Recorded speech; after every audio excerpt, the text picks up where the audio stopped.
जय श्री राधे कृष्ण। गौतम मास महात्म्य अध्याय 6। नारद जी बोले, भगवान गोलोक में जाकर क्या करते हैं? हे पाप रहित मुझ श्रोता के ऊपर कृपा करके कहिए। श्री नारायण बोले, हे नारद, पाप रहित अधिमास को लेकर भगवान विष्णु के गोलोक जाने पर जो घटना हुई वह हम कहते हैं, सुनो।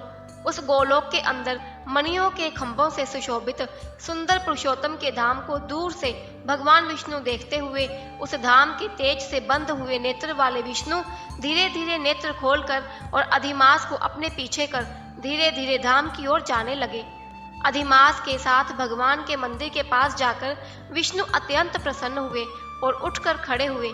द्वारपालों से अभिनंदित भगवान विष्णु पुरुषोत्तम भगवान की शोभा से आनंदित होकर धीरे धीरे मंदिर में गए और भीतर जाकर शीघ्र ही श्री पुरुषोत्तम कृष्ण को नमस्कार करते हुए गोपियों के मंडल के मध्य में रत्न में सिंहासन पर बैठे हुए कृष्ण को नमस्कार कर पास में खड़े होकर विष्णु बोले, गुणों से अतीत, गोविंद, अद्वितीय, अविनाशी, सूक्ष्म, विकार रहित, विग्रहवान, गोपों के वेश के विधायक, छोटी अवस्था वाले, शांत स्वरूप, गोपियों के पति, बड़े सुंदर, नूतन मेघ के समान श्याम, करोड़ों कामदेव के समान सुंदर, वृंदावन के अंदर रास मंडल में बैठने वाले, पीत रंग के पीतांबर से शोभित, सौम्य, बोहों के चढ़ाने पर मस्तक में 3 रेखा पड़ने से सुंदर आकृति वाले, रास लीला के स्वामी, रास लीला में रहने वाले, रास लीला करने में सदा उत्सुक, 2 भुजा वाले, मुरलीधर,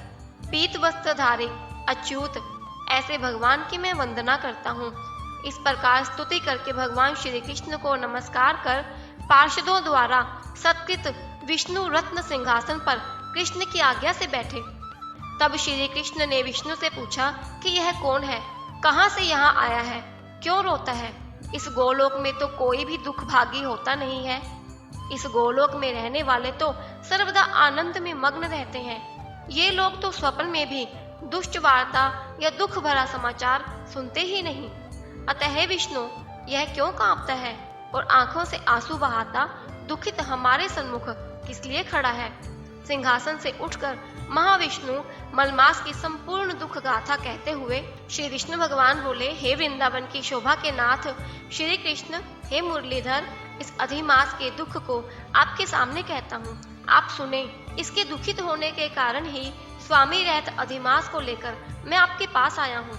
इसके उग्र दुख रूप अग्नि को आप शांत करें।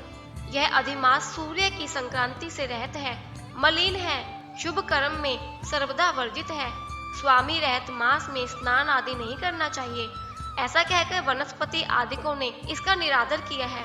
12 मास, कला, क्षण, अयन, संवत्सर आदि सेविश्वरों ने अपने अपने स्वामी के गर्भ से इसका अत्यंत निरादर किया। तैयार हुआ तब अन्य दयालु व्यक्तियों द्वारा प्रेरित होकर हे ऋषिकेश शरण चाहने की इच्छा से हमारे पास आया और कांपते कांपते घड़ी घड़ी रोते रोते अपना सब दुख जाल इसने कहा। इसका यह बड़ा भारी दुख आपके बिना टल नहीं सकता। अतः इस निराश्रय का हाथ पकड़कर आपकी शरण में लाया हूँ। दूसरों का दुख आप सहन नहीं कर सकते हैं, ऐसा वेद जानने वाले लोग कहते हैं। अतएव इस दुखित को कृपा करके सुख प्रदान कीजिए। हे जगतपते, आपके चरण कमलों में प्राप्त प्राणी शोक का भागी नहीं होता, ऐसा वेद जानने वालों का कहना कैसे मिथ्या हो सकता है? मेरे ऊपर कृपा करके भी इसका दुख दूर करना आपका कर्तव्य है, क्योंकि सब काम छोड़कर इसको लेकर मैं आया हूँ। मेरा आना सफल कीजिए। बारंबार स्वामी के सामने कभी भी कोई विषय न कहना चाहिए, ऐसी नीति के जानने वाले बड़े बड़े पंडित सर्वदा कहा करते हैं। इस प्रकार अधिमास का सब दुख भगवान कृष्ण से कहकर हरि कृष्ण के मुख कमल की ओर देखते हुए कृष्ण के पास ही हाथ जोड़कर खड़े हो गए।